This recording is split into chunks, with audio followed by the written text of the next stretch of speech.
Today, we're going to talk about just some practical suggestions that can lead towards forgiveness. Forgiveness, is hard enough without all the extra barriers to overcome around infidelity. And I'm asked at least weekly, what does it mean to forgive? Something like that.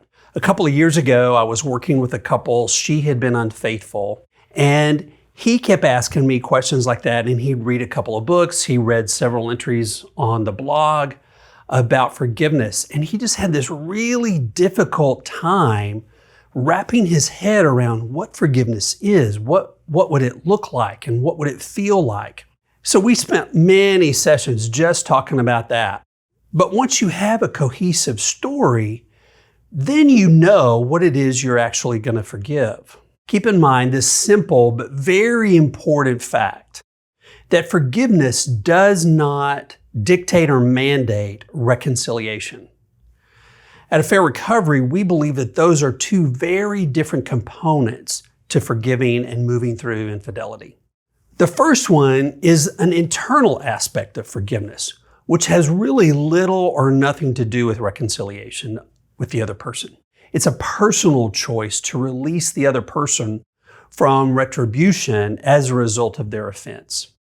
It's not based on apologies or repentance or merit. It's simply just this internal matter. It's a gift really that you give yourself. You've probably heard Rick say that 100 times. It sets you up for freedom, and it allows you to live at a place of peace with those memories. And failure to forgive will leave you in more of a victim role for a really long time. The second aspect of forgiving infidelity is about reconciliation. And this component of forgiveness is primarily based on safety, an emotional or a psychological safety. Anything short of that response potentially makes them unsafe for reconciliation. Here are just some practical suggestions for betrayed spouses. Step 1, separate forgiveness from the process of reconciliation. Make reconciliation optional and forgiveness not optional. And if your mate isn't safe, don't reconcile with them. Second is to make a conscious choice to forgive. Like I said too, it's like be open to it. I hate to interrupt this powerful video, but I promise it's worth it. I want to take a quick break to share something really special. If you're feeling lost and overwhelmed, you can connect with an intake specialist at A Fair Recovery for free.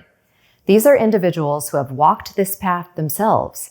They can offer support and guidance and hope. Please click the link in the description to schedule your free consultation. Third is to choose to focus on what's helpful. So once you know what's happened, there may be diminishing benefit in continuing to focus on the past. Have the sense to ask yourself, when your mind starts wandering, if you're spending too much time in the conversations, in rehashing the past, in your thought life, is it helpful to move forward in your recovery if you keep doing that? If it's something that's keeping you stuck, then let it go. Because ultimately, I've seen people spend a lot of time on this road, and you want to choose life and don't waste this one precious life that we have. Then fourth is working toward, and hear me, working toward an attitude of compassion. You may not get there for a while, but again, be open to it. If you can look at your spouse through the lens of compassion and concern, you might be able to find it easier to let go of the offense ultimately.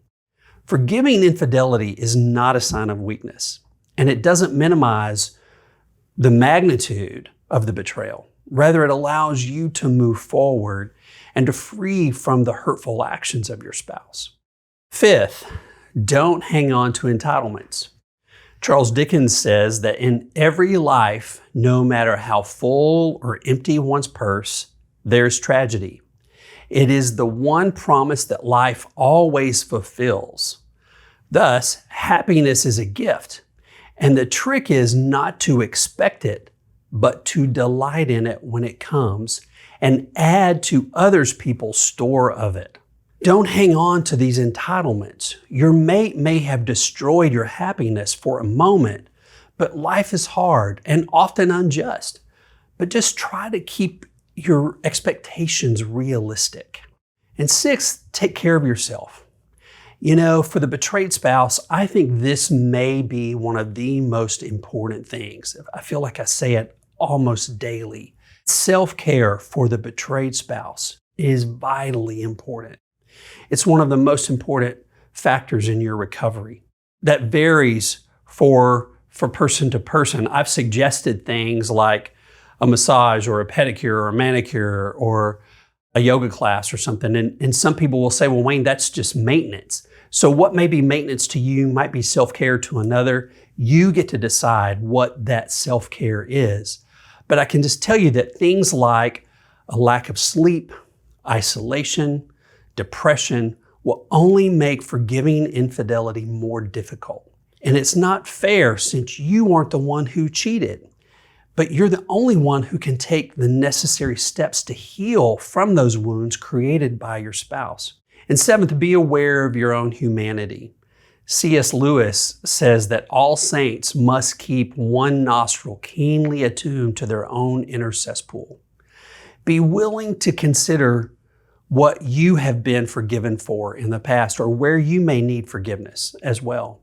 A self-righteous attitude will cut you off from the very thing that you seek. I realize that everyone's situation is different and what works for one may not work for the other. Making suggestions has the likelihood of being far too simplistic, but sometimes these suggestions can be helpful. Please just take the best and leave what doesn't work. And as always, leave comments below and let other people know, let us know some things that have worked for you that others might find encouraging or could be good for their own recovery and their healing.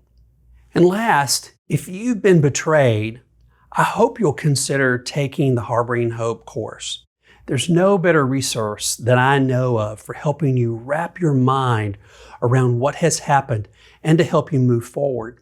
If you're the unfaithful spouse and you'd like to discover how your actions have impacted your mate, then please consider taking Hope for Healing.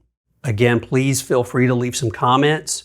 Know that we're hoping the best for both of you, for all of you. Thanks so much for joining me.